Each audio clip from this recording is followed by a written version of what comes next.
caros amigos, bem-vindos a mais um episódio de Hoje no Mundo Militar. Neste vídeo falaremos sobre o início dos ataques ucranianos contra alvos militares russos dentro da Rússia, após o relaxamento das regras impostas pelo Ocidente com relação ao uso das suas armas.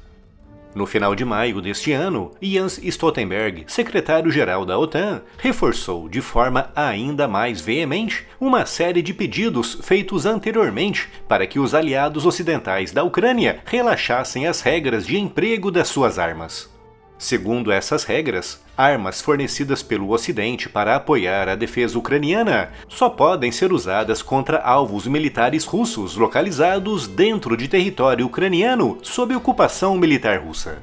Qualquer outro alvo estratégico russo, como bases militares, comboios e refinarias de petróleo que financiam a invasão, localizados dentro do território russo, só podem ser atacados por armas desenvolvidas e produzidas localmente pela Ucrânia. Motivo pelo qual a Ucrânia se limita a atacar esses alvos com drones e mísseis de projeto e fabrico doméstico. Para Stoltenberg, a Ucrânia tem o pleno direito de se defender da agressão russa, e se essa agressão parte de dentro de território russo, então a Ucrânia tem o direito de atingir esses locais dentro da Rússia.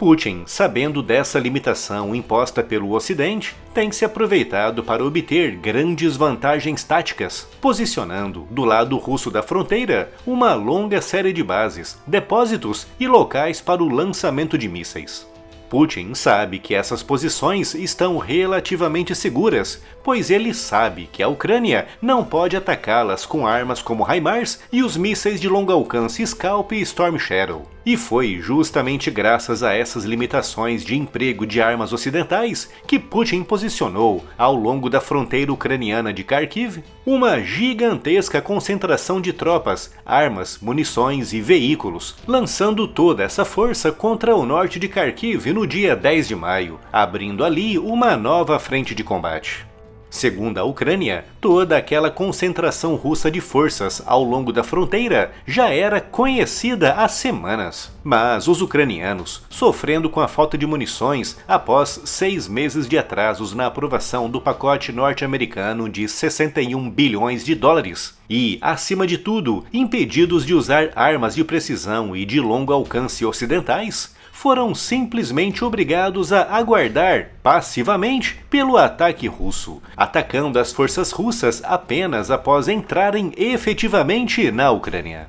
Segundo o Ministério Ucraniano da Defesa, durante os mais de 2 anos e 3 meses de guerra, os ucranianos viram por inúmeras vezes grandes colunas militares russas se deslocando ao longo da fronteira ucraniana, mas não podiam fazer nada devido às limitações ocidentais. Mas no final de maio e início de junho, isso começou a mudar, com praticamente todos os principais aliados da Ucrânia, como Estados Unidos, França, Reino Unido e Alemanha, anunciando o relaxamento das regras de emprego das suas armas contra alvos militares russos dentro da Rússia. A partir de agora, a Ucrânia tem carta branca para atingir certos alvos militares russos em território russo, mas com algumas ressalvas. Com esses alvos russos devendo estar localizados relativamente próximos da fronteira ucraniana, ou então envolvidos, direta ou indiretamente, com a nova ofensiva russa ao norte de Kharkiv.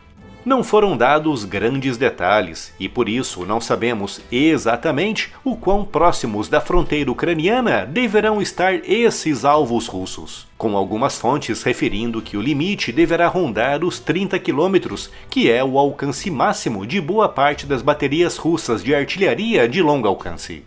Seja como for, a Ucrânia já começou a atacar alvos dentro da Rússia, com um vídeo recente mostrando uma coluna militar russa sendo atingida por drones. Segundo a fonte do vídeo, a coluna russa estava no oblast russo de Kursk, dirigindo-se para Belgorod, tendo sido atacada e destruída quando estava a apenas 3 quilômetros da fronteira ucraniana. Há também outros vídeos e imagens mostrando aquilo que dizem ser lançadores S-300 e S-400 destruídos em Belgorod, a uma distância não revelada da fronteira ucraniana. Um ataque que, segundo muitas fontes, foi realizado por foguetes de precisão disparados pelo HIMARS. De acordo com o Ministério Ucraniano da Defesa, esse relaxamento nas limitações de emprego de armas ocidentais foi como se tivessem desamarrado as suas mãos, com os ucranianos, pela primeira vez desde o início da invasão russa, sendo capazes de atingir alvos militares russos importantes com armas ocidentais avançadas e de elevada precisão.